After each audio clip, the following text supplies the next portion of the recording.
Bonsoir tout le monde. On est heureux vraiment avec mon épouse, avec les enfants de pouvoir être parmi vous. Ça s'est fait un peu au dernier moment. On a parlé ensemble avec le frère. À la base, on devait seulement être présent sur Albertville demain. Et puis, grève des agriculteurs, échange entre nous, choses se faisant, mais surtout, direction de Dieu, finalement, on est là. On est là et on est heureux de pouvoir prendre ce temps à part avec vous, puisqu'on sait que c'est un week-end de jeûne et de prière, et c'est quelque chose qu'on ne vit pas régulièrement ou suffisamment régulièrement, mais pourtant, pendant ces moments-là, il se passe des choses. Si on met notre foi en action, alors le Seigneur agit. Le Seigneur agit. Et peut-être avant de commencer à ouvrir la Bible, se présenter avec... Donc on est sur trois assemblées. L'assemblée de Vienne dans l'Isère, l'assemblée de Givors juste à côté dans le 69, et puis l'assemblée qui vient de renaître, on va dire, une réimplantation d'église sur Saint-Chamond dans le 42, juste à côté de Saint-Étienne. Et donc... particulièrement depuis septembre, on est quasi totalement sur Saint-Chamond et on s'occupe de cette implantation d'église.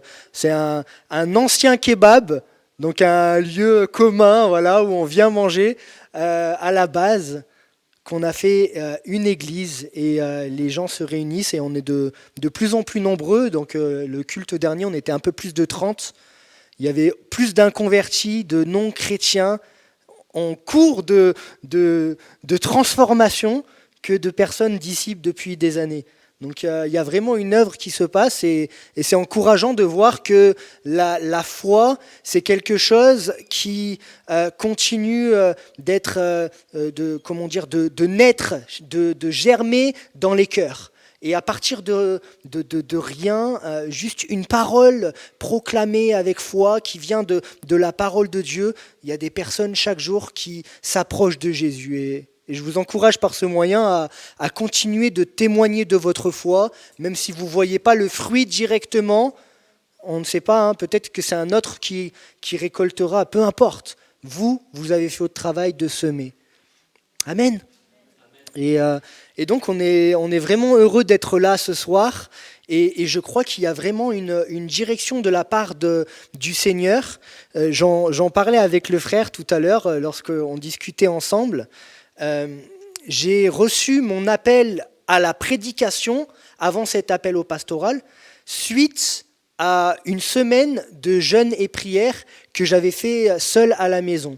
Et je suis arrivé un vendredi soir, petite réunion de prière sur Vienne, on était peut-être 15, 20.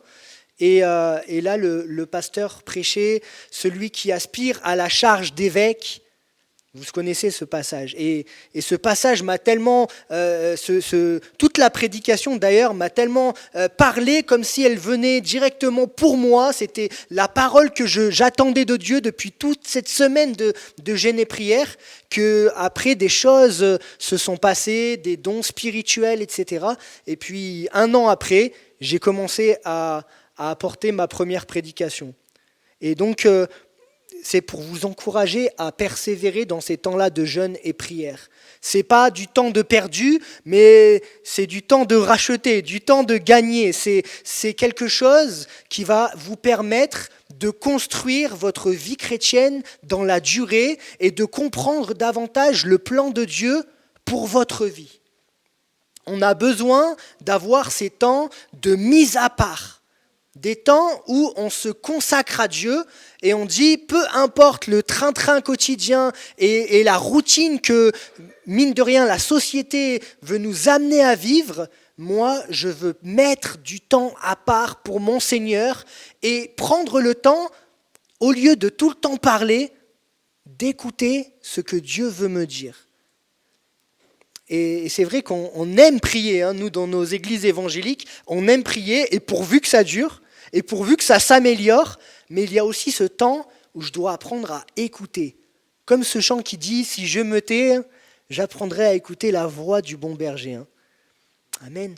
Et comme je savais que ce week-end était particulier pour vous, avec ce temps de jeûne et de prière, de recherche de la face de Dieu, m'est venu un thème particulier dans l'Ancien Testament. Si vous vous permettez, on va ouvrir la parole de Dieu et lire dans le livre de Nombres, au chapitre 8.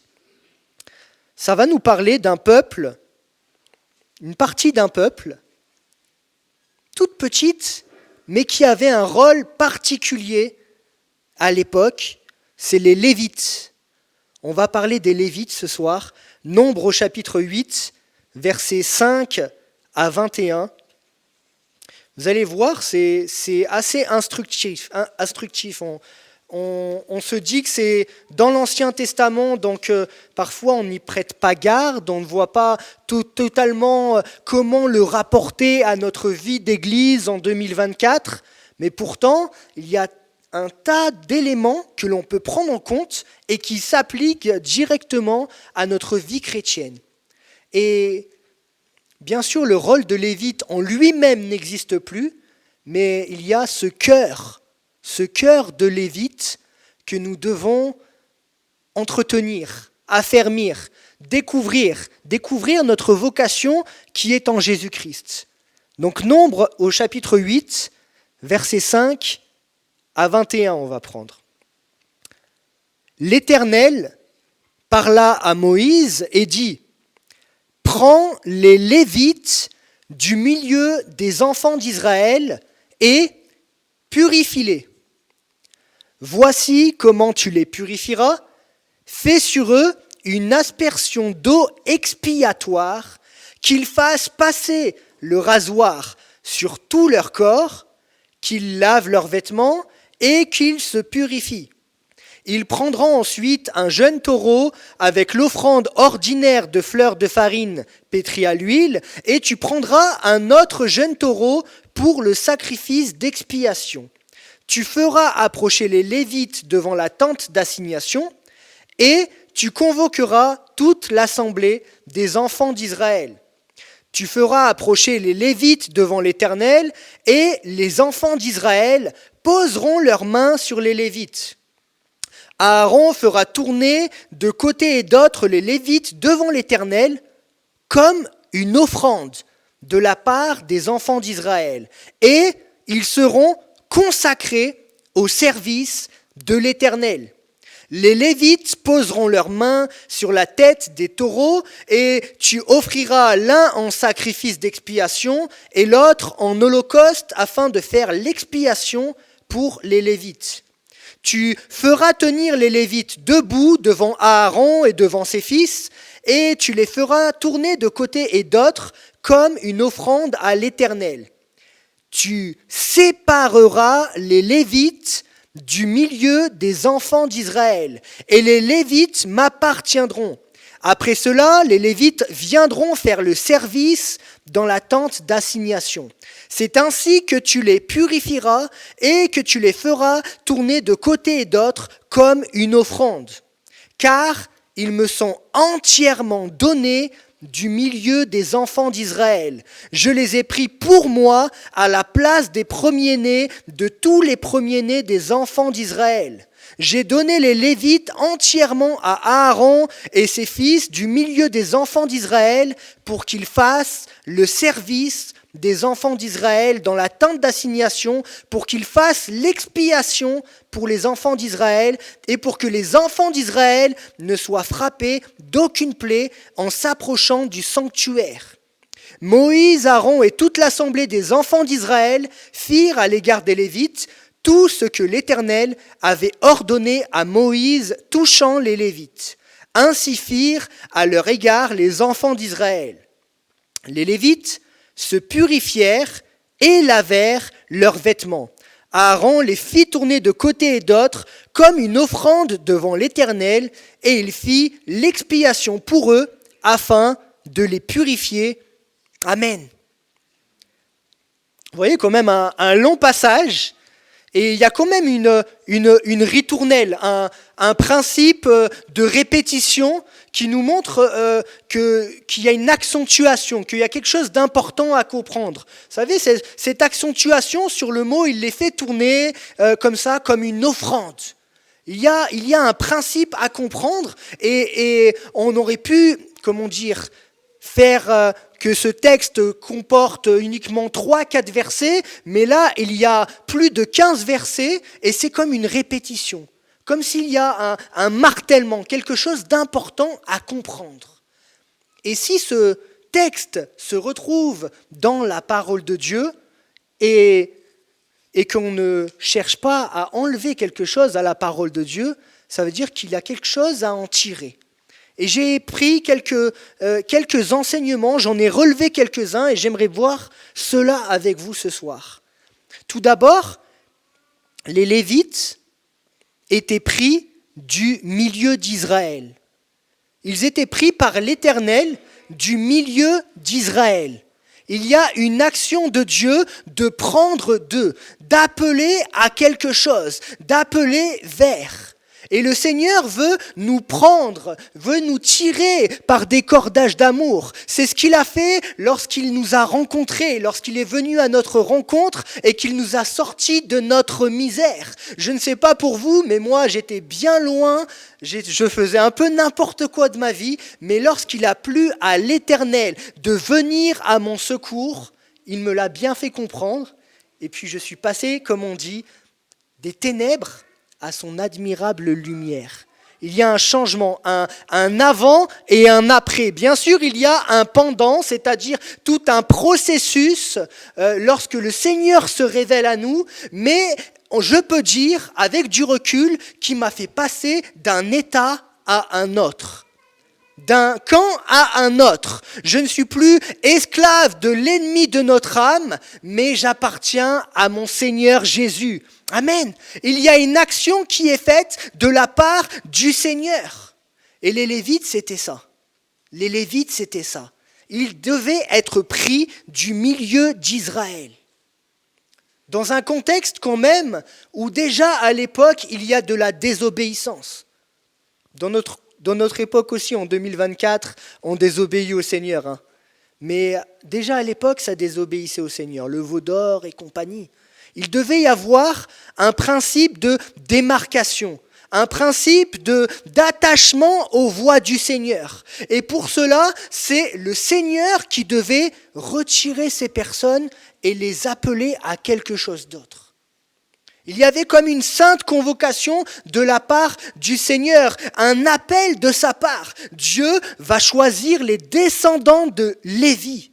Ils ont une place particulière dans le cœur de Dieu, dans le plan de Dieu. Ils me sont donnés du milieu des enfants d'Israël. C'est-à-dire que Dieu va choisir de les prendre parmi les autres. Ils ne sont pas mieux que les autres, mais on pourrait dire comme cela, c'est une grâce que Dieu leur a fait. Et nous-mêmes, nous ne sommes pas mieux qu'un autre ou qu'une autre. Nous ne sommes pas plus compétents, nous ne sommes pas plus intelligents, nous ne sommes pas plus sages, nous ne sommes pas plus sensés, mais Dieu nous a fait grâce. Et il ne faut pas oublier qu'une grâce nous a été faite. Il nous a choisis. Ça dépasse toute intelligence humaine. Et même si on a répondu à cet appel, et merci Seigneur pour ça, il ne faut pas oublier que c'est lui qui nous a appelés le premier. Mais si c'est lui qui nous a appelés le premier, alors peut-être qu'il a un plan pour nous, qu'il a des projets formés d'avance pour nous. Et peut-être qu'il serait judicieux de rechercher davantage sa face pour comprendre quel est le plan qu'il a formé sur ma vie. Qu'est-ce qu'il veut faire de ma vie ? Ces Lévites ont été appelés parmi tout le peuple, mais Dieu avait une direction pour eux. Et je crois que si vous êtes là ce soir, c'est que vous cherchez un tant soit peu la direction de Dieu pour votre vie. Et crois-moi, il peut te parler ce soir. Dieu est capable de faire. Il va demander à Moïse de les prendre parmi les autres. Ils sont au bénéfice de cette grâce. Moïse, on voit dans la parole de Dieu que c'est un type de Christ. C'est un type de Christ dans le sens où il a libéré Israël d'Égypte, il a pris les Lévites du milieu d'Israël et Jésus, il a fait cela avec nous. Jésus, lui, nous a sortis de l'esclavage du diable, du monde et des ténèbres. Et c'est pour cela qu'on peut s'approcher avec pleine assurance devant Dieu et lui dire « Mais Seigneur, viens te révéler à moi encore. Viens me montrer la voie, viens me donner une direction. » Ce n'est pas un abus d'assurance, ce n'est pas de l'orgueil ou de la prétention, mais c'est un droit que nous avons acquis parce que nous appartenons à Jésus. Et ce soir, soyons attentifs à ce que Dieu voudrait faire dans la prédication, mais également dans le temps de prière. Le deuxième point, c'est pour avoir ce cœur de Lévite, il fallait être purifié par sacrifice expiatoire. Les Lévites devaient être purifiés par Moïse. Il devait y avoir cette action-là de purification. Il devait leur faire une aspersion d'eau expiatoire. Il devait offrir ensuite un sacrifice d'expiation. Il y avait même cette action où le peuple d'Israël devait poser leurs mains sur leur tête. Et c'est à ce moment-là qu'ils pouvaient effectivement avoir ce rôle-là de lévite, être ordonnés, si on peut dire comme cela, lévites. Plus simplement, les lévites avaient besoin d'être purs pour être appelés à ce service-là. Ils avaient besoin d'être purs. Si on l'applique à notre temps, on pourrait dire qu'il s'agit d'être irréprochable, il s'agit d'être sans péché, d'être au clair, d'être transparent, d'être authentique dans notre foi.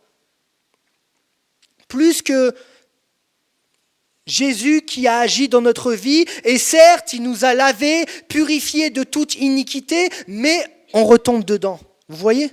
Plus que ça, une vie claire, une vie qui se démarque du reste de la société où on ne voit plus ce qui est vrai, ce qui est faux, ce qui est juste, injuste, ce qui est péché et ce qui ne l'est pas. Une vie au clair aux yeux de Dieu vis-à-vis de sa parole et ce qu'elle indique.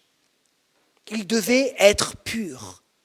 Dieu dira même dans la loi, « Vous serez saints car je suis saint ». Il y avait cet objectif-là, parce que les Lévites, par leur service, représentaient le Seigneur. Et nous-mêmes, par notre service, nous représentons en quelque sorte le Seigneur. Les personnes autour de nous ne verront pas Jésus face à face, mais ils nous verront nous. Ils nous verront dans notre contexte de travail, ils nous verront dans notre voiture quand il y a les bouchons, avec les manifestations des agriculteurs, ils nous verront dans ces circonstances-là. Vous voyez ? Et donc on est en quelque sorte des représentants du Seigneur et nous devons aspirer à la sainteté, aspirer à avoir nos vies changées, renouvelées et qu'il y a une action de Dieu dans notre vie qui vise à entrer dans une nouvelle dimension dans notre foi. C'est important d'aspirer à ces choses-là. Ils étaient incapables de se purifier par leurs propres moyens et ils devaient recevoir cette aspersion d'eau et que le sang d'un animal coule pour expier leurs péchés. C'est la condition de tout être humain. Vous verrez quand vous chercherez à vous approcher davantage de Dieu, peut-être que c'est le cas, vous allez toucher à votre limite en disant « il y a encore des traits de caractère qui ne sont pas à la gloire de Dieu. Seigneur, il y a encore des choses que je fais consciemment alors que je sais être péché. Pourtant, je veux être pur. Comme on chante, Seigneur, des fois, je veux élever des mains pures, mais moi, je ne peux pas les élever, ces mains pures. Je suis conscient que je suis pécheur comme cela. Eh bien sûr que tout le monde est pécheur. Mais si tu prends conscience que tu es pécheur, voilà déjà une bonne action d'accompli. Parce que là où on touche à notre limite en tant qu'être humain, Jésus est capable d'agir. Si on dit qu'on n'a pas de péché, on se ment à nous-mêmes. Mais lorsqu'on reconnaît nos fautes, qu'on les dépose aux pieds de Jésus et qu'on lui dit qu'on veut se débarrasser une fois pour toutes de ces choses, mais que c'est qu'en son nom que ça devient possible, alors la gloire de Dieu, elle se manifeste dans notre vie. Et la fin d'une chose vaut mieux que son commencement. Ce n'est pas parce qu'on entretient des vies parfois bancales et qu'on entretient le péché dans notre vie pendant une certaine durée et qu'on n'arrive pas à s'en défaire. Ce n'est pas parce que ça a duré pendant un certain temps que ça ne peut pas changer. Ça, c'est les hommes qui nous font croire ça. Vous savez, moi j'ai grandi dans une cité et il y avait une fille qui avait une mauvaise fille. Et tous les gens avaient des mauvais discours sur cette fille en disant « mais elle changera jamais ». Et c'était comme un objet pour les autres. Et les gens se disaient « mais c'est comme ça et pas autrement, elle changera jamais ».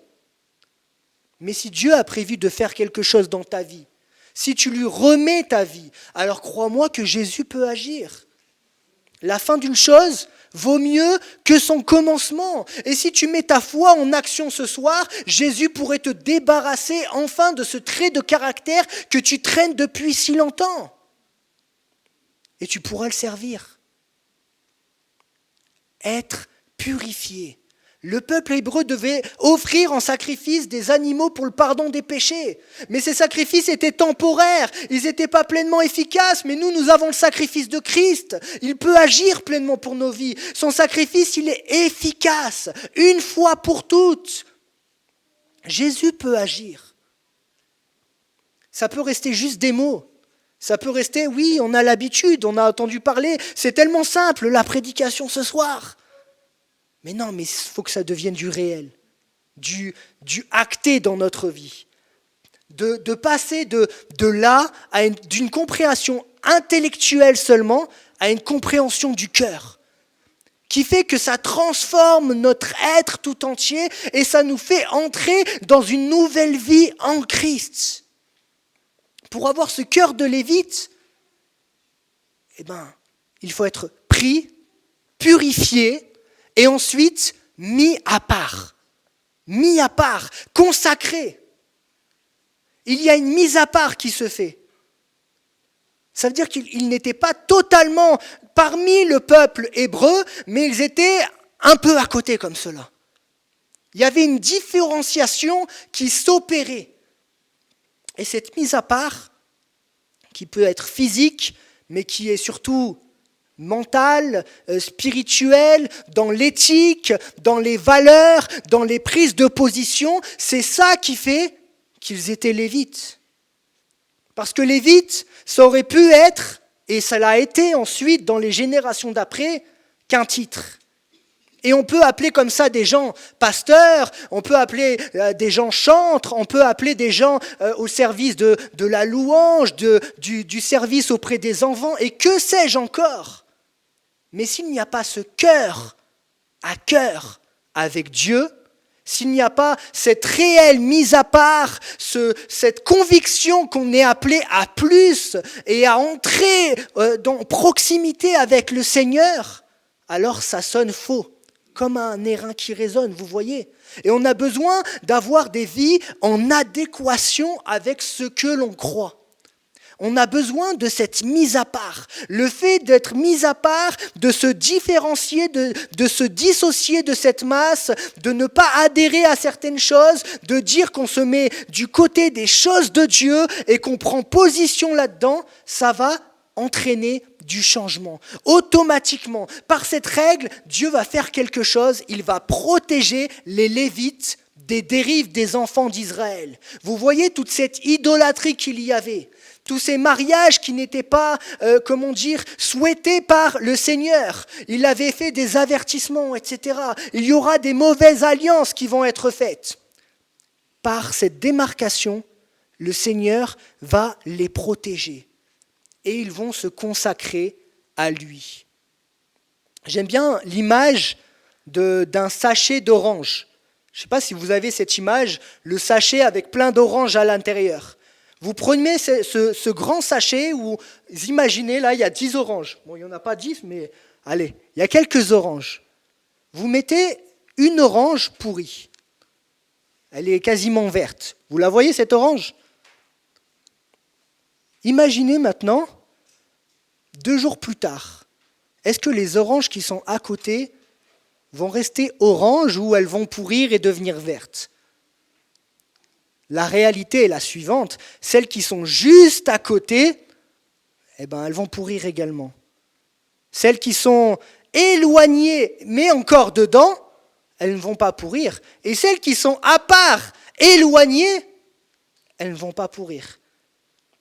Cet exemple, il est très imagé, mais très clair en même temps pour représenter ce qu'est la mise à part. Nous avons besoin d'une démarcation claire avec le monde. Ne vous conformez pas au siècle présent, mais soyez renouvelés. Et on a besoin de cette mise à part. Ça ne veut pas dire ne pas parler à des gens qui ne fréquentent pas une église. Ça s'appelle une dérive sectaire. On est d'accord. Mais par contre, ça dit, je n'adhère pas à certains principes qui ne sont pas en accord avec la parole de Dieu. Rappelons-nous que le Seigneur nous a aussi délivrés de cet esclavage d'Égypte. Le Seigneur nous a aussi délivrés de cet esclavage de Satan. Il nous a délivrés de son emprise, de ce qu'il était capable de faire dans notre vie. Le Seigneur a tout accompli sur la croix. Et puisqu'il a tout accompli sur la croix, il est capable de me faire sortir de mes habitudes que j'avais auparavant. Il est capable de me faire prendre un tournant dans ma vie, de me mettre à part, de m'éloigner des mauvaises fréquentations qui me tirent vers le bas. Il est capable de me faire découvrir son plan qu'il a formé pour moi. Parce qu'il est Dieu, parce qu'il n'a pas changé. Et peu importe nos années de conversion pour certains d'entre nous. Ce n'est pas parce qu'il a agi d'une manière grandiose au début de ma conversion et que maintenant je traîne cela comme un boulet espérant toujours à revivre le passé et que je le revivrai jamais parce que c'est passé qu'il ne peut pas faire quelque chose maintenant de nouveau, de différent. Mais il faut que je puisse continuer à espérer et à voir les choses changer. Et ça commence par moi. Ça commence par mon être. Ça commence par mon caractère. Le texte dit, à celui qui nous aime, qui nous a délivrés de nos péchés par son sang, et qui a fait de nous un royaume des sacrificateurs pour Dieu son Père, à lui soit la gloire et la puissance au siècle des siècles. Ça, c'est dans le Nouveau Testament, c'est dans l'Apocalypse. Il nous a délivrés de nos péchés par son sang. Il a fait de nous un royaume des sacrificateurs. Comme les Lévites, des gens consacrés. Et malheureusement, avec, comme un copier-coller avec les religions autour de nous, on va nous faire croire que l'homme sacrificateur, que l'homme consacré, c'est juste celui qui se tient sur l'estrade, le pasteur, l'homme à tout faire, etc. Non! Nous sommes des hommes de Dieu, nous sommes des femmes de Dieu. Nous avons changé dans notre nature, dans notre identité, et le Seigneur veut se servir de nous. Peu importe notre âge, peu importe notre couleur de peau, peu importe qu'on ait déjà les papiers français ou qu'on ne les a pas encore, peu importe toutes ces choses-là en fait. Ce sont que des raisonnements humains, peu importe ma santé actuelle. Le Seigneur veut m'utiliser et il fait de moi un sacrificateur. Mais est-ce que j'en ai conscience ? Et on arrive au 4e point, je ne sais pas si je suis long, mais je me laisse conduire. Avoir un cœur de lévite, c'est chercher à achever notre sanctification. Parce que il y a ce principe, lorsque je rencontre Jésus, il vient à moi, il se révèle dans ma vie. Il me fait passer des ténèbres à son admirable lumière, on l'a déjà dit. Alors il fait cette action de prendre ma place sur la croix. Et j'ai cette assurance du salut. J'ai cette assurance du salut, c'est-à-dire que lorsque je viendrai à mourir, Dieu ne verra pas mes péchés, ne verra pas ma vie, mais il verra Jésus qui s'est offert pour moi sur la croix. Par contre, ça s'appelle le fait d'être saint. La Bible, elle nous appelle saints. C'est quand même un mystère, quelque chose qui nous dépasse. Mais par contre, il y a une autre étape, c'est celle de la sanctification. Et celle-là, elle est progressive. Celle-là, c'est un état de cœur, une aspiration de chaque chrétien et chaque chrétienne. Et je dois chercher à achever ma sanctification. Chaque jour, aspirer à être davantage plus proche du Seigneur, à faire davantage sa volonté. Et je dois comme me remuer, m'investir, y mettre parfois même des efforts. Je dois chercher à grandir et ça relève du quotidien. Ça doit m'animer, j'en parle avec passion parce que c'est ce que je dois vivre.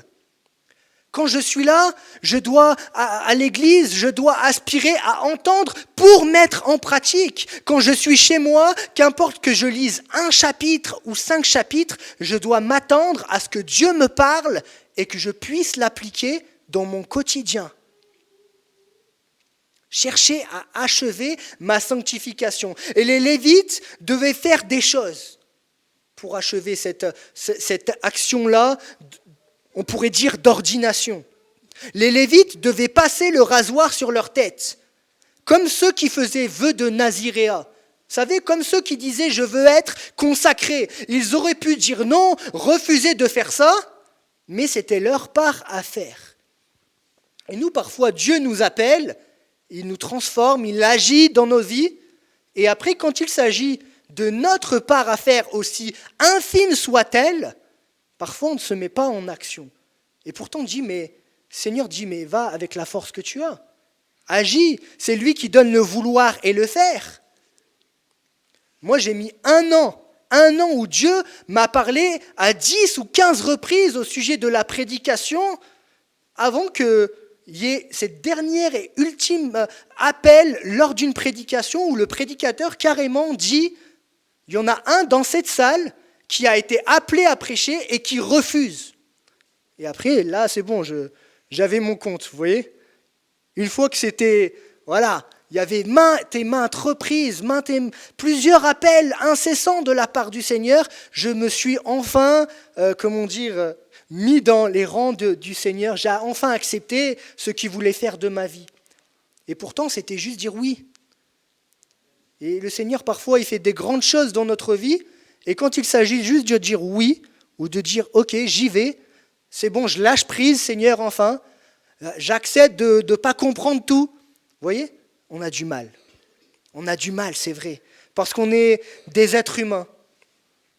Mais les Lévites, eux, acceptaient de faire cet acte, de passer le rasoir sur leur tête. Et c'est vrai que nous, le Seigneur nous a purifiés notre conscience des œuvres mortes, qu'on a hérité de cette nouvelle nature en Jésus. Mais nous avons cette part à faire. Comme il est écrit dans 2 Corinthiens 7 au verset 1, « Ayons donc de telles promesses, bien-aimés, purifions-nous de toute souillure de la chair et de l'esprit, en achevant notre sanctification dans la crainte de Dieu. » Il y a tellement de grandes choses que Dieu veut accomplir dans notre vie. Il nous a tellement révélé déjà des promesses qu'il a comme engagées sur notre vie. Et ce texte dit, mais bien-aimé, il nous reste à faire quoi ? Avoir cette volonté. Seigneur, maintenant que tu as agi dans ma vie, que tu t'es révélé à moi, que tu as donné ta vie sur la croix par amour pour moi, mon rôle, c'est de chercher à te ressembler, de chercher à t'honorer par mon comportement du quotidien, par mon caractère, par mes prises de position. Purifions-nous de toute souillure de la chair et de l'esprit en achevant notre sanctification dans la crainte de Dieu. Il y avait cet acte également de Moïse qui devait les faire tourner de côté et d'autre comme une offrande.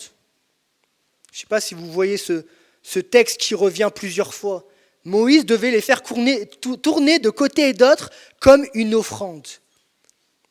Et ça nous parle de cette vie que nous devons entretenir, des sacrifices vivants. Je vous exhorte donc, frères, par les compassions de Dieu, à offrir vos corps comme un sacrifice vivant, saint, agréable à Dieu, ce qui sera de votre part un culte raisonnable. Ne donner notre vie entièrement au Seigneur. Ne pas limiter, ne pas garder comme un jardin privé, vous savez, comme un espace intime où même Dieu n'aurait pas la possibilité de dire « mais là je veux te transformer, je veux continuer à agir même dans cette parcelle cachée. Ma vie entière, Seigneur, elle est pour toi. Je te donne mon temps, on chante ce chant, hein. Je te donne mon temps, je te donne mon cœur, ma vie, sois le motif de mon élan, Seigneur. » Mais quand il s'agit de le mettre en pratique dans notre vie, je crois qu'il est l'heure maintenant de mettre cela en pratique. Et je finis simplement avec ce dernier point, parce que je crois que je suis un peu lent. Le dernier point qui fait que le Lévite est si particulier et qu'on a de quoi avoir, de quoi prendre des choses de ce texte-là pour nous permettre d'avoir comme ce cœur de Lévite, c'est le service. Le service. Le cœur du Lévite consiste à son amour du Seigneur se manifestant concrètement par le service. Concrètement par le service. Les Lévites, ils chantaient, jouaient de la musique, ils veillent sur les trésors de la maison de Dieu, ils veillent sur l'accès au temple, ils veillent même à l'équilibre et la justice, au fait que ce soit bien maintenu, comme les juges vont faire ensuite par la suite. Les Lévites faisaient pour le Seigneur. Ils n'avaient pas juste reçu, mais ils se mettaient en action. Et mes frères et sœurs, il est temps de se mettre en action pour le royaume de Dieu. Dans Hébreux 9, au verset 14, il est écrit « Combien plus le sang de Christ, qui par un esprit éternel s'est offert lui-même sans tache à Dieu, purifiera-t-il votre conscience des œuvres mortes, afin que vous serviez le Dieu vivant ?» Il y a cet enjeu-là, le Seigneur qui nous appelle et qui dit maintenant, sers-moi, sers-moi, offre-toi entièrement comme un sacrifice vivant, mais que cela soit utile pour ton prochain, que cela soit utile pour ton église locale, que cela soit utile pour moi qui me suis donné entièrement pour toi sur la croix. Jésus, s'il s'est offert, c'est pour qu'on puisse servir Dieu. Je vais aller plus loin et finir comme cela. Un sacrificateur ou un lévite devait servir les enfants d'Israël. Et si nous sommes sauvés, c'est pour servir Dieu, certes, mais en servant l'Église, en allant par tout le monde tel que la parole de Dieu l'enseigne, alors croyez-moi que l'on va faire la volonté de Dieu. Dieu ne nous appelle pas à rester spirituellement sur des chaises. Dieu nous appelle à faire l'œuvre qu'il a préparée d'avance pour nous. Et j'aime bien donner cet exemple pour conclure avec ça, que le prédicateur, il prêche, il fait une certaine œuvre, mais celui qui a une voiture et qui se dit « Seigneur, moi, j'ai 4 places de libre dans ma voiture. Je vais ramener 4 personnes à l'église, elles entendront la parole de Dieu. » Ne fait-il pas le même travail ? Je crois qu'il y a comme un travail de collaboration qui doit se faire dans l'Église, une unité qui doit se trouver, se retrouver pour que l'œuvre de Dieu puisse avancer. Et si vous êtes là ce soir, c'est que vous voulez voir la gloire de Dieu se manifester également sur l'Église de Chambéry. Si on est là le vendredi soir, le samedi soir et le dimanche matin, qu'on prend le temps de jeûner, de s'abstenir de nourriture pour simplement se tenir devant Dieu, c'est qu'on aspire à voir des choses qu'on n'a pas vues jusqu'alors. L'église remplie, voir une église dans l'unité, qui s'aime davantage, des gens qui connaissent davantage la parole de Dieu. Et ça se vivra également par nous. Ça doit passer par nous. Je vais conclure avec la prière et en faisant les choses simplement, j'aimerais qu'on puisse incliner nos fronts, par rapport à tout ce qui a été dit. Et je sais, moi-même, je travaille à côté du ministère. Je sais que les journées sont longues et que le week-end, c'est dur de tenir. Et j'aimerais quand même, néanmoins, prendre ce temps d'appel. Un temps d'appel pour que tu puisses conclure cette soirée de jeûne et de prière de la plus belle des manières en t'engageant auprès de Dieu, en disant « Seigneur, j'ai bien compris. La prédication, il y avait des moments où je n'ai pas tout compris, mais j'ai compris ce principe-là. tu veux te servir de moi. Et Seigneur, envoie-moi, sers-toi de moi, utilise-moi dans mon assemblée, utilise-moi dans ma famille. Je veux être utile entre tes mains, Seigneur Jésus. Si pendant que nous avons les yeux fermés et que nous sommes comme dans un cœur à cœur avec le Seigneur, si tu as retenu quelque chose de bon pour ta vie, quelque chose qui t'amène à une plus grande proximité avec le Seigneur, alors fais ce pas de foi de t'approcher de Jésus maintenant, pendant que tu es dans cet état d'esprit de prière et pendant que le groupe de louanges commence à entonner un chant qui proclame l'amour de Dieu, pendant que nous sommes dans cet état d'esprit de prière, tu peux dire à Dieu, oui, fais ce que tu veux de moi. Oui, Seigneur, je suis dans un état, Seigneur, de bancal, où je suis dans le péché, où je t'aime malgré tout. Je vais à l'église, je m'approche de toi régulièrement, je cherche à lire la Bible, mais il y a des choses que je n'arrive pas à enlever dans ma vie. Seigneur, continue, Seigneur Dieu, de parfaire ma sanctification. Seigneur, il n'y a que toi qui peux éradiquer le péché de ma vie. Seigneur, il n'y a que toi qui peux agir maintenant en ton nom puissant. Et Seigneur, enlever cette addiction, Seigneur, que je traîne comme un boulet, comme un fardeau, parce que moi, ce que je veux, c'est te servir, Seigneur. Mais je sais que je ne peux pas faire cette œuvre, qu'elle soit pleinement parfaite, Seigneur Dieu, s'il y a encore ce péché qui demeure. Seigneur, merci d'agir, Seigneur Dieu. Seigneur, s'il y a une personne concernée par cela ce soir, que tu puisses la délivrer maintenant en ton nom puissant et qu'elle puisse repartir sans, Seigneur Dieu, cette envie-là, sans, Seigneur Dieu, ce désir qui ne vient pas de toi, sans cette habitude malsaine, sans ce caractère qui n'est pas à ta gloire. Seigneur Dieu, s'il y a un enfant de Dieu ce soir, Seigneur, qui a envie de te servir et qui se juge, Seigneur Dieu, inapte, qu'il ne se juge, Seigneur, pas qualifié pour le service, Seigneur Dieu, tu puisses, Seigneur, le convaincre, Seigneur Dieu, que c'est toi qui qualifie, que c'est toi qui bénis, que c'est toi qui appelle, et tu vas agir, Seigneur, ce soir en ton nom puissant. Seigneur, merci de faire lever des servantes, des serviteurs, d'appeler, Seigneur Dieu, à ta suite, Seigneur Dieu, pour que ton Église aille de l'avant, Seigneur, pour que ton peuple voit comme un renouveau, Seigneur Dieu, sur Chambéry et les alentours. Nous voulons voir ta gloire se manifester. Nous voulons voir, Seigneur Dieu, une Église consacrée à toi, une Église, Seigneur Dieu, qui ne se conforme pas au siècle actuel. Viens bénir ton assemblée et qu'il y ait là comme un feu pour toi, un feu dévorant, Seigneur, plus que des habitudes de se réunir, mais un cœur tout entier à toi, Seigneur Jésus-Christ. Seigneur, qu'il y ait de l'unité dans ton peuple, qu'il y ait de l'amour fraternel, parce que c'est à ça, Seigneur, qu'on nous reconnaîtra. Seigneur, merci de bénir ton Église et que toute la gloire te revienne, Papa, au nom de Jésus. Amen. Du temps pour prier, pour intercéder, pour la direction qui nous a été donnée ce soir. On a parlé de la consécration, on a parlé du service. Je pense qu'effectivement, c'est bien que nous prenions du temps dans la prière. On a prié dans nos cœurs probablement, mais on désire vraiment non seulement nous, chacun personnellement, être consacrés au Seigneur, mais on désire aussi que notre Église, nos églises ici en Savoie, soient pleinement consacrées au Seigneur. Que vraiment il y ait un feu, un désir profond de donner gloire à Dieu dans tout ce que nous faisons, dans tout ce que nous sommes. Voilà, d'être vraiment pleinement consacrés à Dieu, que vraiment nous puissions aussi être des témoins au quotidien. Je pense que effectivement, on est consacré pour Dieu, on est mis à part pour Dieu, mais on a aussi pour cette mission effectivement de donner gloire à Dieu face au monde, d'être des témoins. J'aimerais qu'on puisse prier aussi pour que Dieu continue d'envoyer des ouvriers dans la moisson. Alors bien sûr, cet appel, il nous concerne nous premièrement.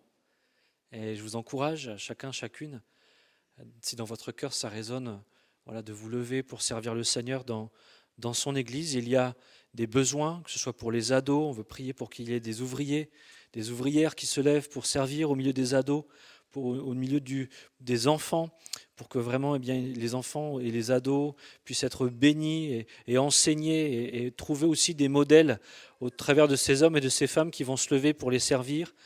On veut prier pour que des hommes, des femmes se lèvent pour être de ceux qui vont accueillir, ceux qui vont souhaiter la bienvenue à tous celles et ceux qui viennent au milieu de nous, pour la louange, pour les tout-petits à la garderie, pour que ce soit la librairie, pour même l'entretien des locaux. Il y a des besoins.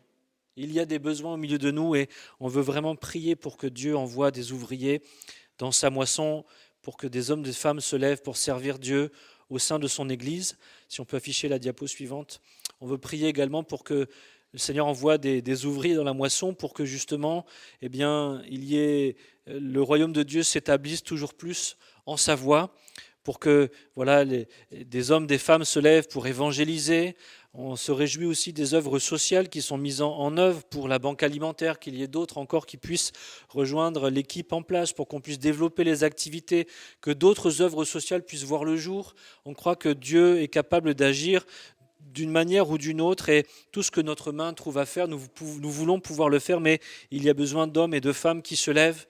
Et on croit qu'il y a tout un ministère de groupes de maisons à mettre en place, de pouvoir trouver d'autres points d'évangélisation en Savoie, de pouvoir implanter des nouveaux lieux de culte, que vraiment nous puissions être une église sanctifiée, en paix, tournée vers l'extérieur. Il y a tant de besoins ici en Savoie. On veut aussi prendre du temps pour prier pour l'équipe pastorale. Voilà, que le Seigneur bénisse ces hommes et ces femmes qui se sont levés et qui ont consacré leur vie à temps plein pour servir l'Église, pour servir le royaume de Dieu, mais on veut aussi prier pour le recrutement du prochain ministère à Albertville. On veut prier pour le développement de l'œuvre de Dieu en Savoie, avec un accroissement des conversions, des baptêmes d'eau, de l'Esprit. On veut vraiment voir l'œuvre de Dieu grandir. Amen. Voilà, je vous ai partagé un certain nombre de sujets qui sont de près ou de loin liés à la consécration, mais je crois que chacun, si on prend un ou deux sujets et qu'on intercède ensemble, voilà, on veut vraiment vivre une consécration nouvelle pour chacune de nos vies, pour l'Église, pour cette région dans laquelle le Seigneur nous a placés. Et on veut voir d'autres se lever et avoir cette joie de pouvoir servir ensemble le grand Dieu qui est le nôtre. Amen. Père, nous nous plaçons devant toi ce soir. Merci pour cette parole qui nous a été apportée et qui nous rappelle combien, Seigneur, tu nous appelles à nous consacrer à toi, à être comme ces Lévites, Seigneur, tout entier, Seigneur, pour toi, mis à part, Seigneur, pour toi. Combien, Seigneur, nous prions, je prie, Seigneur, que des ouvriers se lèvent.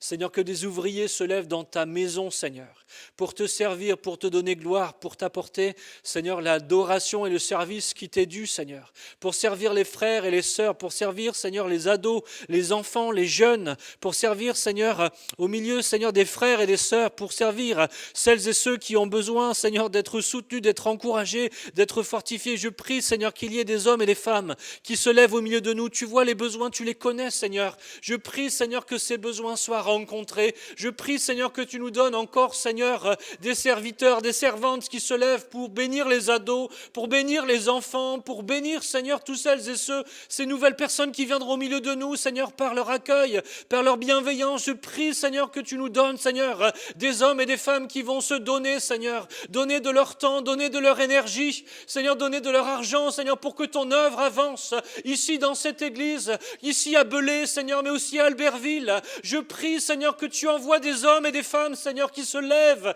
Seigneur, pour répondre à ton appel, Seigneur, afin que le royaume de Dieu puisse s'étendre ici, Seigneur, à Chambéry et en Savoie, Seigneur. Je prie, Seigneur, qu'il y ait des hommes et des femmes qui aient à cœur, Seigneur, de servir dans l'évangélisation, d'être des témoins fidèles, Seigneur, d'aller au-devant, Seigneur, de ceux qui ne te connaissent pas. Je prie, Seigneur, que tu fasses lever d'autres ministères encore, Seigneur, que ce soit dans les œuvres sociales, que ce soit des maisons qui s'ouvrent pour être, Seigneur, des lieux d'évangélisation. Seigneur, que ce soit, Seigneur, des œuvres qui vont naître, Seigneur, ici en Savoie. Il y a tant de villes où il n'y a pas encore eu, Seigneur, la prédication de l'évangile. Nous avons besoin, Seigneur, que vraiment l'évangile soit prêché à chaque endroit, à chaque ville, à chaque rue, à chaque cœur. Et nous avons besoin pour cela, Seigneur, que des hommes et des femmes puissent se lever pour toi, Seigneur. Viens, Seigneur, souffler sur nos vies encore. Donne-nous, Seigneur, chacun pour nous-mêmes, de prendre conscience de l'appel au service qui repose sur nos vies.